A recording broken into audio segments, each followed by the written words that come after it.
so they're better than excellent. Yes. You know, Better than perfect, right? 110%. Right.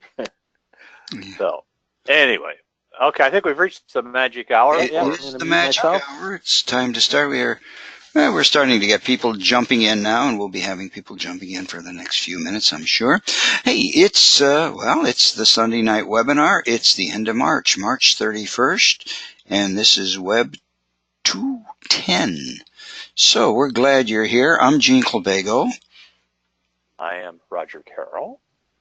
And I think.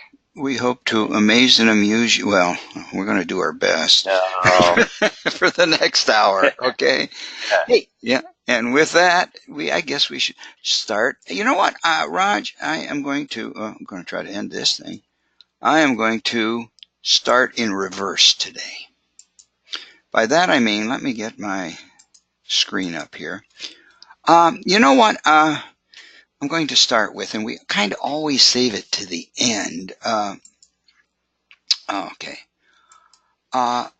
We've been talking a great deal this year about PLNs, personal learning networks. Raj has been talking about it, and we built a site out on the Teacher Resource Center page, and we have been, how shall I say, populating it with articles that we found on, in the various flipboards, and there are some really good things that we think that you should be looking at. So I just, you have a couple of weeks coming up pretty soon, and if you have a few minutes, you might want to take a look at some of these articles and some of these sites. I just thought I'd go through a couple of these that I always keep to the end of the show, and then we usually get a little too wordy and then never get a chance to show them. So first of all, if you go to the Teacher Resource Center, there are 3 flipboards there. One is how to create the PLN, how to go about, things you can do to create your own, and, it doesn't have to be a formal thing. And what we've done is separated our resources into technology resources. This is the one on the bottom, and the ones that are not so technology oriented, and that's the ones I'd like to talk a little bit about for just a few minutes. And if you go to the one that I was talking about, I just clicked on it to save a few seconds because it takes a while to get into the flipboard. This is classroom resources for your PLN. You'll notice that we have now 884 articles that we have curated. Is that the word, Raj? Anyhow, yeah. And so I added a few today that I was kind of interested in, and I think you might get something out of them. And each of these articles is less than a 5-minute, 4-minute read. They're written fairly informally, so it's not like reading a college manual or a book, and they have some good ideas in them. Here's one. I'm not going to go click on them now to show you, but having your students teach. If your students aren't learning, trying to bring out the idea of having them teach the material, well, to do this, they have to learn the material. And take a look at that article. It has some really good ideas on getting the students motivated to learning more deeply by teaching it to their fellow students, either by using what they call the jigsaw strategy, where each one does a little bit to put the whole program or class together or learning together. But it's a great thing. This one was kind of fun. Teaching strategies for dealing with the class clown. Well, this assumes that the class clown is not the teacher, okay? So it has to be one of the students. I think he was in my class. I'm sure of it. Yeah. Yeah. And again, activities for building community, working together, when we have student group learnings and think, pair, share, things like that. Great great ideas for learning together, learning to respect each other and work together. And these are good social skills as well as they're doing some, learning the class materials as well. And, just lastly, down here, a couple strategies to foster a sense of belonging in your classroom where, students, don't feel a part of. Again, we talked about, the idea of respect in the groups and so forth, where students can learn to respect each other. Same way here. And fostering a sense of belonging and respect for each other and helping each other learn. I'm going to leave you with two others. This one is a very serious one. Why are black girls more likely to be punished in school? I read this one. It's a part 2 of it's a TED Hour episode. Okay? And you might Gene, would you believe I listened to that today? I'll be darned. Okay. The podcast of it. Honestly, yeah. Yeah, I listened to part of it. Okay. And it was I thought it was very interesting. And, really. And as, Raj mentions, I think as a podcast or something, take a listen. Okay. And this one I'm going to leave you with because I'm not going to tell you what it is. What students do better than teachers? If you'd like to know, go to the PLN site, go down here and check it out. It's pretty good. Okay? And, I'm sorry, last one, I promise. Some teachers, they have a way of, I guess I hate to use the word discipline, but, when there's this misbehavior or, kids doing what they shouldn't be doing, to write their name on the board and then move it up or whatever. Different teachers have different ways. Should you be writing names on the board? It's kind of an interesting article as well, and maybe some other ideas. Okay? But anyhow, I do recommend that you go to the Teacher Resource Center. Take a look at a few of these.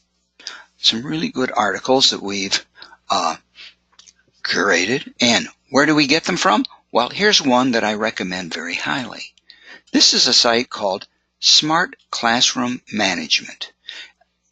You can click right here, subscribe, and about, once a week, they'll send you a little article on the latest article. And again, you'll notice that this one is the article that I just put on our PLN site, our Flipboard. And again, there are some very, very good articles here. Managing classroom things. Notice if you go across here, they also have high school plan. They have so much more here.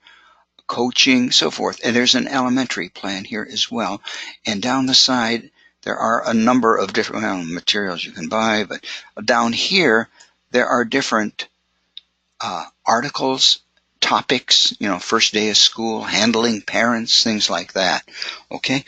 Really, really like this article. And again, like this site, the articles are written in a way, that you can read them quickly, get some ideas from them, and not be too, they're not too formal. They're more informally written, so you can understand them pretty quickly. Here's another one I like very much, and this one is more tech-oriented. It's called here, Ask a Tech Teacher. Recommend this one also. And by the way, I will post again my document with the sites on it, so if you don't remember this, where we put the recordings, the video recordings for the months, you can go in there and I'll have that document up and you'll be able to get this site. But Ask a Tech Teacher is again a good one. And these are some of the articles that are coming out this month. In fact, one has already come out. But again, 5 favorite activities to end the school year. Teach tolerance, fake news or fact, things like this. Things that are coming out. The one that, where is it now? I don't see it now. It was on here a minute. You know what? She may have corrected it because it was on here this morning because it was an article that I'm going to refer to just a little bit. Okay? Now, note, oh, this is the article. This was in that list, and I guess this is the first of the April articles. How to solve 50% of tech problems with 16 simple solutions. This is kind of cool because many times we run into problems and my classroom teachers go, oh, I don't know how to fix it. We have to call the tech person, so forth and so on. The tech people can't get there fast enough. And down below, there's, here are some of the problems, but there is a little chart down below with the 16, like the starting point for many problems. The website doesn't work. I can't exit a problem. I can't find a problem. And it'll give you some information. I'm not going to read all of these, of course, but how to go about solving these. The document is read only. What do you do? I want to save it. Okay? If the program froze, what do you do? The shift key doesn't work. Things like this.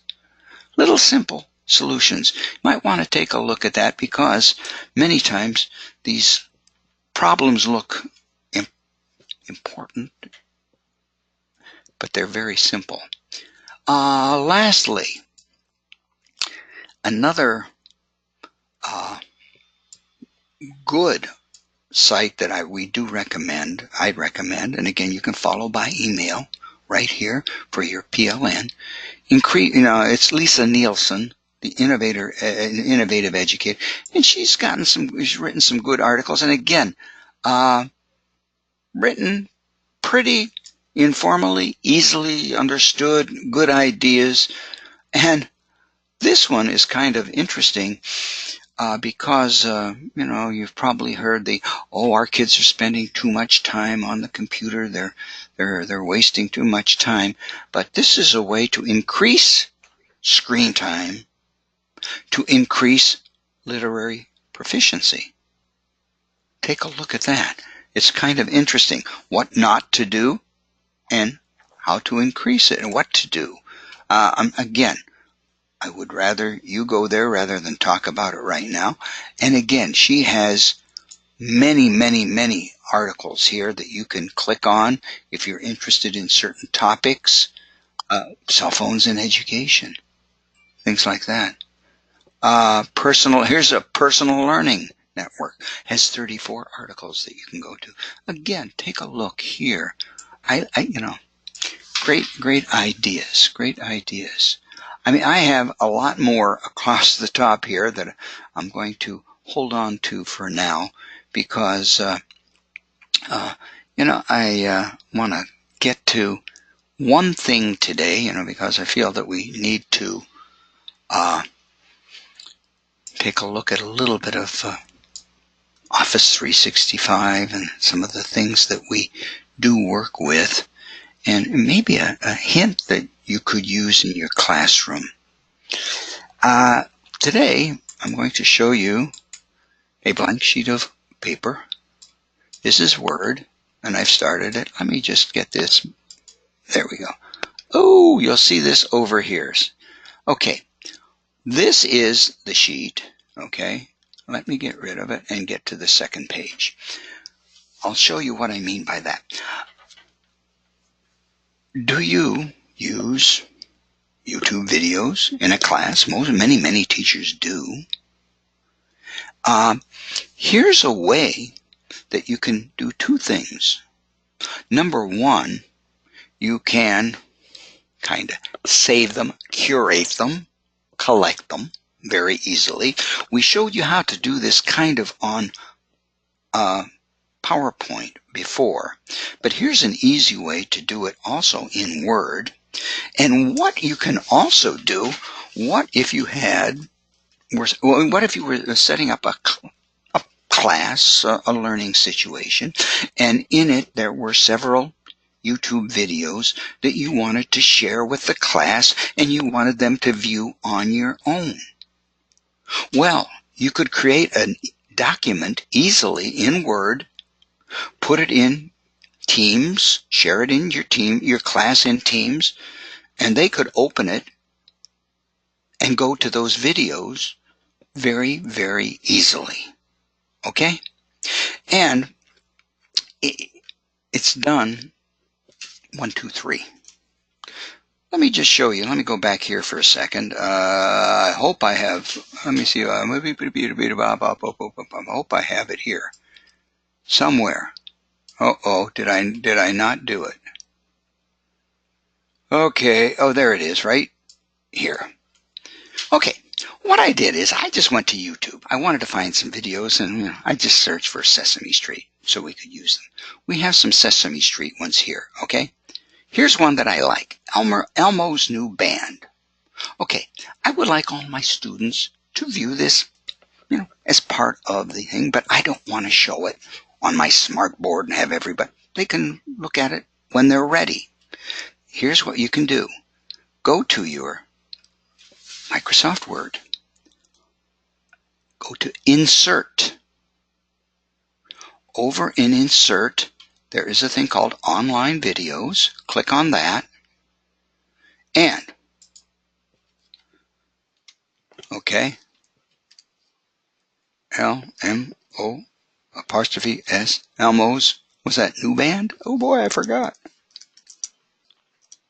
Yeah, I think it's Elmo's New Band, yeah. Yeah, thank you. I had one of those senior moments. I have those a lot these days. And there they are. And it'll pop up a number of them. And if I go here, there it is.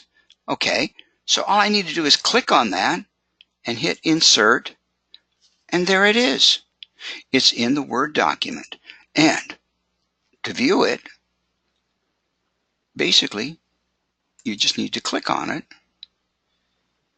It may take a few seconds here because of where we are. There it is. Okay? Okay? What's nice about it is an error occurred. Okay, I think it's because of the fact that we're on with a webinar. But it does work, I assure you. And I assure you that it works beautifully. Okay?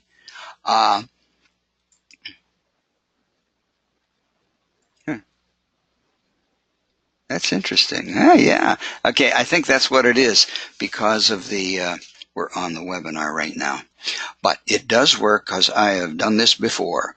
All right, now what I might recommend though is that when you do this, make that a little bit bigger because it makes the screen a little bit bigger here as well. Now you notice this, I don't know if you noticed, but it is a little bit bigger than it was before. And you can tell that, the kids can do that. They can watch the video. When they're done, click off it. Now, there's a couple of different ways that you can do this. Okay? There is another one. If you go to Insert and you go to Video, Online Video again, down below it says Embed Code. Paste Embed Code here. Well, let's see what happens when we do that. Let me go back to my videos. Here is Elmo's New Band. I am going to start this, and as soon as it's there, I'm going to kill this. Or do I? Oh no, you know what? You may have to go through the video, or through the ad, or you'll get the embedment of the ad, and then hit Skip Ad. Now there's the band. Right click, copy embed code, and then down below, let me just get down here so we have a new line. Right there, I am going to Online Video, I'm going to go here, and I'm going to paste it. And then you have to, now you go, I don't see any insert. Well, it's that little arrow to the right. See it right there? The only thing is, it puts in a somewhat dark looking, and it doesn't tell you what it is. That's the one thing I kind of have against it. The only thing is, it shows the picture a little bit bigger. Let's see if this one will start, or if it's still the, it's the webinar blocking it, I think, but it will work. Okay? And what I like about this is, you could then save this document, put it into your either assignment in Teams or a shared document in Teams, and the students could open it, click on those videos and watch it. They don't have to type in the addresses, HTML or YouTube or whatever, and type in the letters all wrong. It makes it a lot easier for them to access the videos. So you can do that. Also, it's a good way for you to save them. If you want to remember them for next year, just say, maybe put a little name under them, save them, save these into your OneDrive, and you'll have those documents saved for next year and have those videos all ready to go. You won't have to go searching for them again.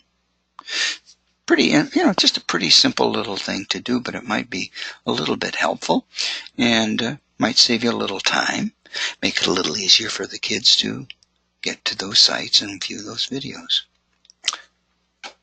Anything you'd like to add to that, Raj? My only concern is the filter. Yeah. If we push it out in Teams, Yeah. into student channels and things, are they going to encounter any issues there? I don't know. I hadn't considered that. We'll have to see that. They could, we could do a flipped classroom, and if they had the, we could you could put them on a website or something where the kids could then view them at home or something like that if necessary. But yeah, that's true too. We'd have to check that out, but hopefully. Yeah, there's been some discussion at the district level on that whole issue.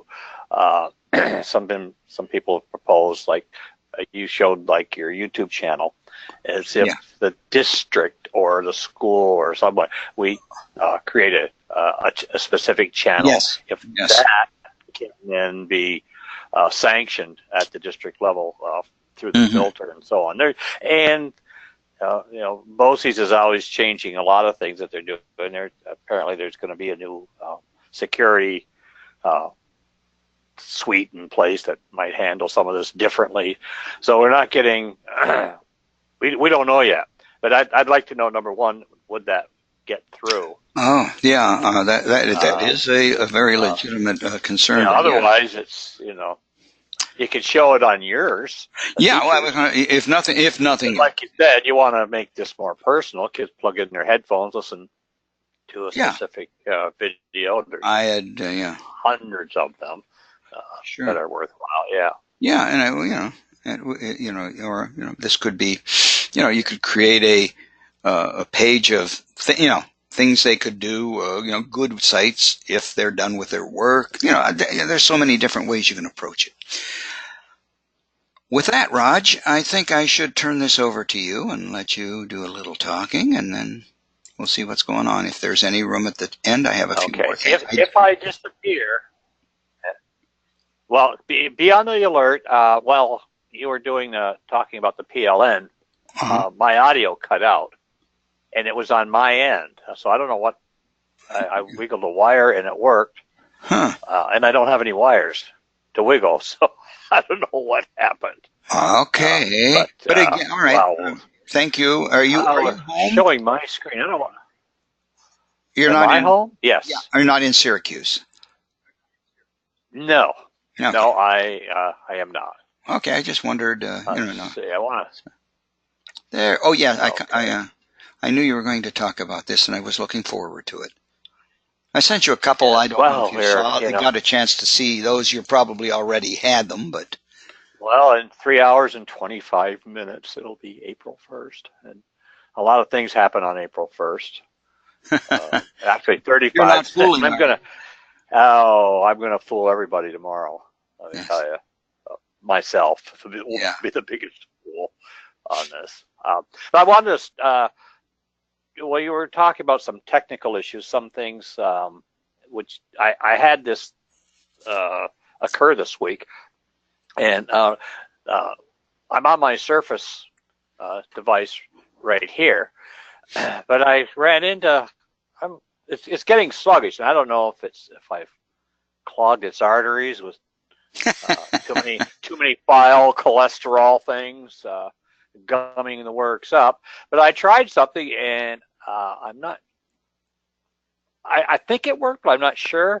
But it has to do with like a basic Microsoft Windows 10 kind of resolution that if on your theme there of what to do if the tech doesn't work. Yeah. And it has to do with going using the old favorite. Remember Control Alt Delete? Oh, yes. That was our reboot thing. You go into the task manager, yada, yada, yada, and reboot. One of the things probably within that grid that you showed, restarting the computer, yes, work the gunk out. That's probably the number one thing, yes. Yeah, so I don't know why I came across thing was a little sluggish. Like I said, I'm on my personal device. I'm not on my school laptop. I did doing the Control Alt Delete. I hope you can see my task, my yes command screen, right? Okay, so we go into you Control Alt Delete is still there. You may be familiar with this or not. A couple other things that you can do with it. The big thing we used to do is go to Task Manager, and it would show us. Let's gain a whole screen here. It would show you these are all the processes that are working right now on my screen, and you notice. Yeah. I don't really know all these numbers. They're telling me how much bandwidth or how much memory is taking up and so on. The big hog here is Google and so on, and some stuff anti-mail, all that stuff. But anyway, what I wanted to get over, what I found was it was booting up kind of slow. So I went all the way. I went into Control Alt Delete to try to look at this initially, and then I said, oh, I think there might be something in Startup. So these are tabs. So if you go over to your Startup tab, these are the programs that initially start when you turn on the computer, you sign in, and so on. These are all the programs that are in that startup routine. For some are automatic. You don't have any control over. But these are things.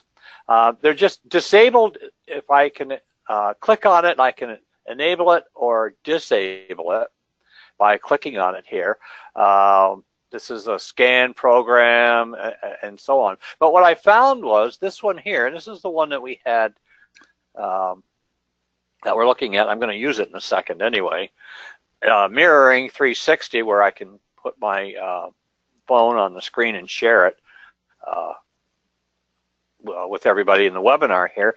Now, these are startup programs. The program is not deleted, it's just disabled. And actually, that means it won't start automatically. So if you check Control Alt Delete, Task Manager, go into your startup,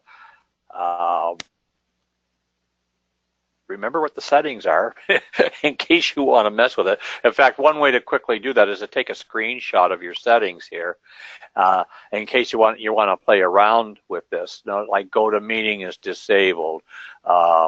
Definitely iTunes. Some of these are real memory hogs. But what I found was this was running automatically, and my startup was kind of slow.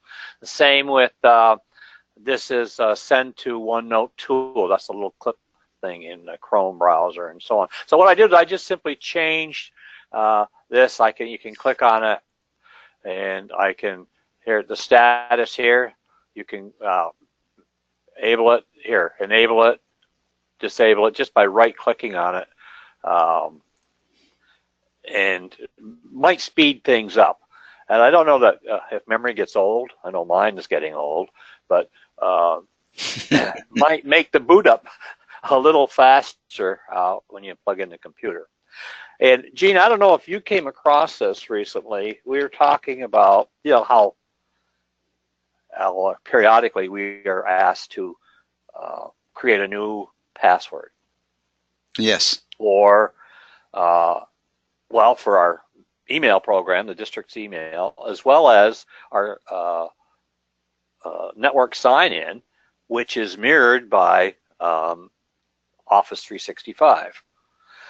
So, and in the past, you have not been able to update your password if you were not in the school environment. Well, in the last week, this changed. I don't know if you've had the opportunity to encounter it. No, I haven't. I'm glad to hear it. Good news and bad news. Oh, yeah. The convention, I think, now is 12 characters. Yes, I saw that. Okay, well, that's now in effect at the next prompt for a new 365 and district, I think. And that there were some infrastructure things going on that required that, and I don't know how many people that's affected yet so far. I'm going to close out of that. But anyway, I was able to do it at home. I was able to reinitiate and get a new 365 password to get into all the resources, Office 365, and then then I went to a district meeting, and that same password then was in effect for my network login, which I thought was very interesting. And that wasn't the case at home. It wasn't until I got into that environment, and because it automatically connects on their Wi-Fi. So if you have that issue at home, and I think Gene and I, because we do a lot of work outside the school district, it affects us more probably than most. But let's say that with the 2-week spring break coming up, and if you wanted to do something, maybe brought your laptop home or something, or you get in, from your home device, and you get that prompt. That the problem I had was coming up with now I got 12 characters. I would have trouble remembering my own name, much less 12 specific characters and uppercase, lowercase, numbers, blah, blah, all that stuff. But so far I've been able to sign on. Tonight it only took me 3 times to get in. But I'm getting better. It's like, wait a minute. So thank goodness for that little eyeball. You can click and have it display your password, so I can figure out what's going on and so on. But anyway, that was just more an aside. But anyway, I thought it was good news. So during the 2-week break, if you're about somewhere on the schedule, I think it's every 4 months or something of that nature, which would put this about right in my time frame for when it needed to be done and so on. So that's coming up. And then there's again that little piece of maybe speeding up the boot procedure. I think probably in the schools, one of the things that might be enabled might be the smart board, the smart software, the notebook software, and some of those things. Again, you can disable it and then just start the program up down here in your command bar. Like the one I was talking about was this mirroring assist down here. I just simply disabled it, but it still stays here in the taskbar when it's on, and I just click it, then it starts the program going. And I just want to take you right here. We're now looking at my smart board. That's interesting, Raj. You and I have been reading the same materials this week. Wow, this guy's my hero. Yes, I know. Quite honestly. I read his book a couple of years ago, and I tried to get more people. I pass it on all the time. The Innovator's Mindset. But he's out there on Twitter every day. Something. It's called the Principle of Change. That's his blog. So, but 3 tips on dealing with teacher stress. It might contradict just a little bit of what we were talking about earlier, but coming up. We know this is, veteran teachers. Some days work out the way you want, and it's okay to start again tomorrow when they don't work out the way you want. We pretty much go with the flow a lot of it. But what I like down here was breaks are good for you. Take them and enjoy them. You've got a nice 2-week break coming up in 2 weeks. Get the cobwebs out. Get refresh, do a total refresh, do a disable enable kind of thing. Or if you get some free time and you just feel, what's new, go to the PLN. I don't know if you're going to read all 800 articles, but scroll through those and maybe look at the recent ones and see what's out there and check some of that. But I thought he was he's very timely. Raj, I don't mean to interrupt, but I believe that particular article is also in the PLN. I think I put it on that Facebook. Yeah. Well, then you did it today. There you go. Yes, I did it today. Yes, I got it. See, you got it through Twitter. I subscribed to his email list as well, and I got it as an email. And if people are still not into Twitter, which they should be, they can subscribe to his email list too. Yes, and don't hold this against him, but he is Canadian. Yeah. And I like the bottom of this. I don't know if you showed the bottom, what he said about the breaks, right at the bottom of breaks. In fact, quit reading this blog because I'm going to say probably exactly. That's very good. Because I'm going to stop writing right now. Yeah, I like that. Yeah. Very, very good. I like him.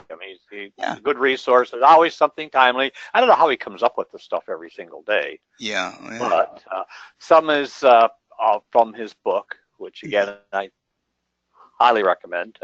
Anybody who considers himself a 21st century educator, it just puts a nice perspective on things and where are we going and stuff. But anyway, okay. But I have digressed far enough, or maybe I'm going to regress. We're going to talk about, yes, it is Poetry Month. We are in a testing mode this week for the law, but April is the traditional month of celebration of poetry. And so I'm going to show you some resources and things. Some are new, some are old. Some are old sites with new kinds of activities and things. And this is for everybody. It's blended learning. Go for it. The elementary school, of course, and ELA and reading and so on. We can more easily take care of it. But there's a whole lot of really clever things that you can do to celebrate poetry, to celebrate language, and so on. One of the things I came across a while back, I have all these tabs up here. I just want to make sure. It's called Blackout Poetry. Let me see if I can drum it up. Basically, it's poetry through regression, or I suppose now we're getting used to it through redacted reading, redacted passages, where you simply take, let's see, let's go here, see what happens. Not so much. Well, I'm going to just go to a new Google search here, because I had it open as a tab, and I tried to save all these websites for use. I didn't have to go find them, and of course, what did I do? I lost them. There are going to be some nice images here. Blackout poetry is kind of like negative relief stuff. I'm going to oversimplify this. If you take a printed page, a printed passage from just about any resource, it could be a newspaper, it could be a page of a story from a book, it could be an article from a magazine, and then the words are here, but then by using, you want real hands-on, using black magic marker, using the permanent markers, go through it, make sure your surface is well prepared for this, but black out the text and revealing just certain specific words, and it creates a poem, much like what we've talked about in the past, found poetry. And it's all you can get. You could do this in an art class. You could do this in a classroom. Here we go. You could take maybe a page from a story that you've just read in your reader in elementary school. Maybe the first opening paragraph, maybe the last paragraph, maybe something, and let the kids interpret it through an illustration using markers and leaving only specific words to reveal themselves. If you want to get really into it, you could take a passage, and I think I did it. That might be what's open. Maybe here, Gene. There you go. Alice through a looking glass. That's what your favorite demonstration Yes. passage, I think. And now do this in reverse, and go through and using the technology, using the highlighter. I'm gonna, kids, I'd like you to black out all the adverbs, or black out everything. Only leave the name of the person or everything around it. But you just use a highlight. I highlight this, and then I go up here to my highlighting tool and say, okay, boom, there it's gone. You might remember that inadvertent technique, in the political arena a few weeks, if not months back, where they were showing some redacted documents, and someone had used Microsoft Word, and they did it, and the press, they went in and removed the highlighting and knew exactly what was behind it. So that was a duh moment in the technology. But this is fun to play with. So any chapter from a book. Here is a poem. Because we're talking about poetry. But I'm going to show you some of these websites real quick. I don't want to lose track of time here. But going into a poem and do it here. One of the things I wanted to do, and I'm not in, let's see if this happens. We're going to go into the Immersive Reader now. And of course, you know the control you have over here. We can speed up. We can change the voice selection from male to female. Depending on what your device has, you might have a couple of selections. You might have Microsoft Dave or Microsoft, what was the other's name? Zeke, I think. And we can do the background stuff here. But what I wanted to get at is playing with the language. And this is a standard poem from childhood experience. Old lady. There was an old lady who followed and all the way through it. And this could be read using the headphones, or like Gene was suggesting with the YouTube videos. You could do this personally. But the fun thing is, we could turn this into a poem. Go back here, and then if you start messing with the line spacing here, you get an entirely different read as a poem. And in fact, you could turn any passage into a poem by just altering this. And one of the intelligent things that the Immersive Reader does when it's reading, it recognizes the pauses of the poems from a line to a line, or end stop punctuation, and you can change just about anything into a poem. I had another example here somewhere, just simply playing around with that by changing. Take a simple, well-known poem, and what I was going to do here. This is poetry. There's awesome sites here. Here we go. Favorite poem project. This goes back a number of years. These are all videos. A full list of poems on the website again is the Favorite Poem Project. But this came from a resource that we are very familiar with. Here, these are interpreted. Maybe the upper grades could do this. Some of them probably a little. I would definitely recommend upper grades for some of them, and I'm certainly you would preview them anyway. Look at again. These are all well done. This is really clever. This has been around a while. I don't know. Maybe last time we did this, we looked at this video here. You won't hear it, but she talked. It's a poem of the sloth, and she's in a playground reciting the poem. And this student here will go. There we go. It's starting right up. So what this person is doing, this child is reading this poem, but has put it in a context and done some interpretation with it. A really nice way to introduce this idea and then turn the kids loose.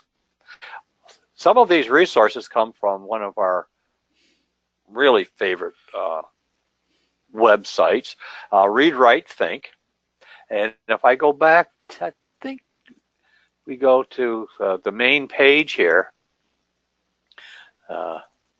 It's going to remind us that it is National Poetry Month and has a whole host of related resources. There are interactives. They're going to show you one shortly.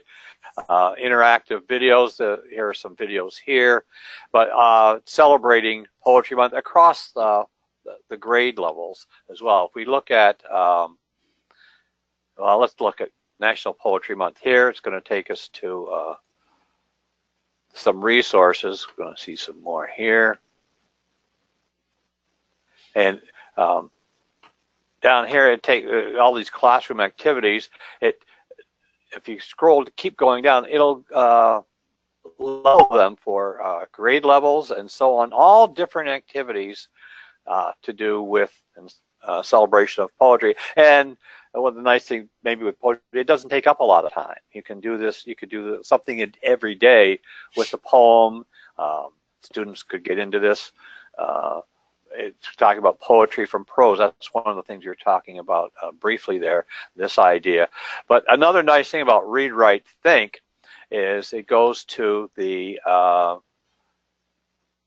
show you the interactives, some really clever ones that we've looked at before. Let's go to all classroom activities, and they have some interactives. One is the poetry. Let's see if one of these comes up. I have a number of them open here. Oh, here we are, the student interactives. And there's over 100 of them on this site. And we've used this site before. Come on, open up. Oh, it's listening now. These are all interactives. This one has to do with a line break explorer. Something that I'm looking for these things that using the immersive reader, you could explore this in a notebook and take a look at what a different, and when you're talking about poetry, you know, we don't want to beat it to death with over defining it. You know, it doesn't have to rhyme. It doesn't have to have certain things. It can be really anything. When you start looking at blackout poetry, you start looking at found poetry. It's playing with words, and whoever is whoever the student is doing this, they themselves are the poets doing it. What's nice is this interactive. I'll just show it briefly, and it needs. I don't know if my Flash player is working. I have to allow it. Now has full permission. These look great, by the way, on your smart board when you start doing this, and so there's sound involved and so on. I think we looked at this before. Notice how it says, how did the author decide about line breaks? So we could ask that question of any poem. Why does it break the way it does? That's that big word in jamming. Poetry, this line breaks, it starts another line. Why? There may only be one word on a line, the word and, or whatever it happens to be for emphasis and so on. And so this Line Break Explorer, this activity allows students to play with that, but you can do it on your own in Microsoft Word. You could do it in OneNote and have all of the features of the immersive reader do that for you. If you want to go in and start playing with it that way and making, you know, poetry looks different on the page. Why is that? Let them play with that as well. This is the favorite poem project.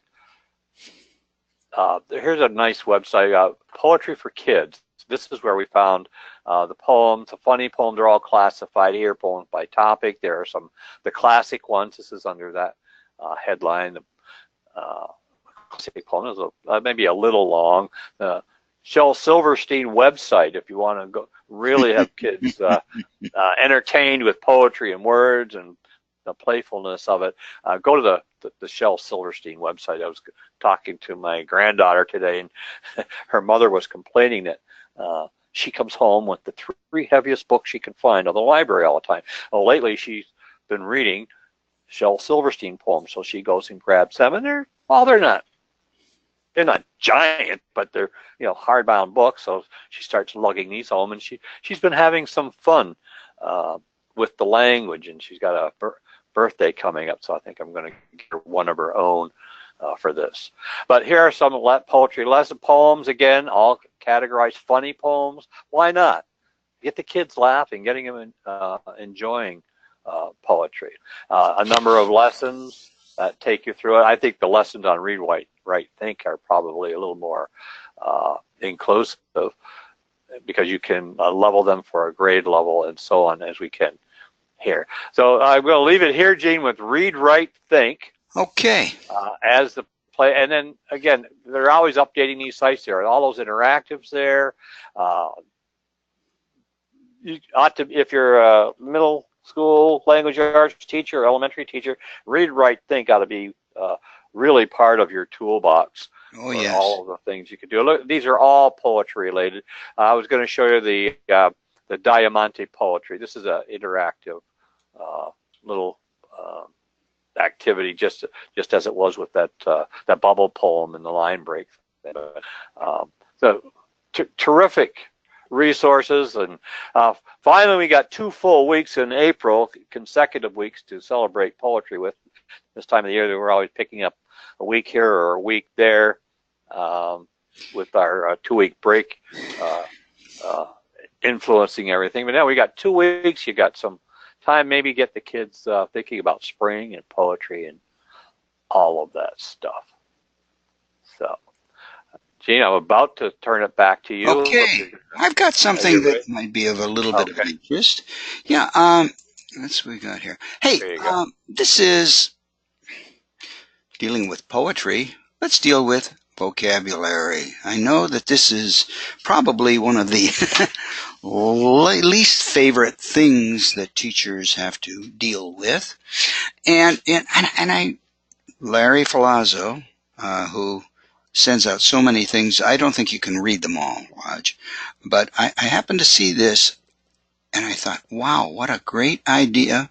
This is kind of aimed at maybe the upper grades, but it's a great activity that might help, number one, vocabulary, and it might also be, it's a great creative activity, and it's run by, it comes from the New York Times, and the New York Times does have a word of the day. So if nothing else, if you have a beginning of the class, you might want to get to the word of the day.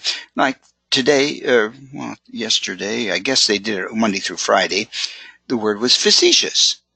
And they put it up. They'll show you this. You can get into this without a login or a subscription, because it's kind of the educational side. And then it has that, and even has a little question here, and if you answer the question, it takes you to a place called vocabulary.com, which we can talk about later. But what I'd really like to talk about is this.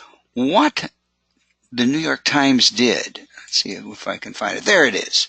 They had a Ways with Words contest, and it was a video contest, and this is kind of cool, and it would be kind of something that maybe you might want to try out with your kids toward the end of the year. This would be a great activity. It's very creative and so forth. What they ask you to do in their contest, the contest is over now, but it'll be coming up next year, is to take one of the words of the day and define it in a video of 15 seconds or less. Okay? And it's kind of cool. For example, this is the word censor. And here are some of the, I guess these are the winners, top 15 winners. And they're down here. Aquiline. Arrogance. And these are, I don't have time to, scoot through them or whatever, but cacophonious, gargantuan. But look, ghastly. You might even want to go through and take a look at some of these. There is a site that has many of them. Where was it? Up here. The 6th annual, if you go here, you can find a site that has all the winners for the last 6 or 7 years. Apparently, it's one of their most popular contests, and it is really good. Nearly 15,000 students participated this year. 1,500. I apologize. And it might be a cool little way of teaching vocabulary, from the word of the day, and doing a video. The kids could probably use their cell phones. They could use Flipgrid, Gene. Yeah, that I would. Yeah. Just going to go there. You could probably use Flipgrid. I beg your pardon. Yeah, no, thank you. I'm glad you're still listening.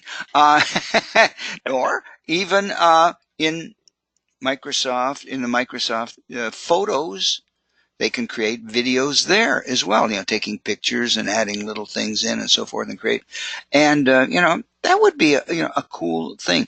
And if I was just going to say, if you are interested in saying, hey, I like this, but I'd like to learn more about this, drop Roger or me an email, and maybe we can help you with it, because it looked like it'd be a cool activity. Maybe even if you had one or a groups of 2 or 3 working on a word, and then if they showed it to the class, this would be a great way for the class to learn some new words. And you can also, by the way, if you go to this site, and I do have it on my page, all these videos are here. You may want to show a few to your students, show them what they did, and maybe get their creative juices flowing just as easily as 1, 2, 3. I guess be pretty easy. And with that, we've got a lot more up here, but I don't have time to show that. Also, we're going to have to save that for next week. We've just about come to that magic hour, and we're going to tell you again within an hour or so, you're going to get an email saying thank you for attending. And please do click on that, open up, do the survey. It'll only take you a couple of minutes. Please let us know what you liked. If there's something you didn't like, if there's something you'd like to know more about, please do. Let us know more about this so we can come up with things that suit your needs and suit your interests. So, and with that, I will say goodnight for me. And Raj, do you have any final words? No. Have a great week. I know, say a number of you will be working in the testing environment, either not online because you don't want to clog up the arteries of the Wi-Fi. Yeah. But coming up with some, now we're not using the tech by request, but I understand the concern. There's a lot to learn. I think a whole lot of fingers are crossed. And I hope it goes well. Yeah, for sure. It goes well, and and it'll be a good learning device to for both the teachers and the students as well. So, and with that, we're going to say good night. Hope to see you next week. Have a great week, everybody. Yes. Hope there's some sunshine. I do. It's supposed to come. Eventually. Okay. Okay. Good night, everybody. Good night, everyone.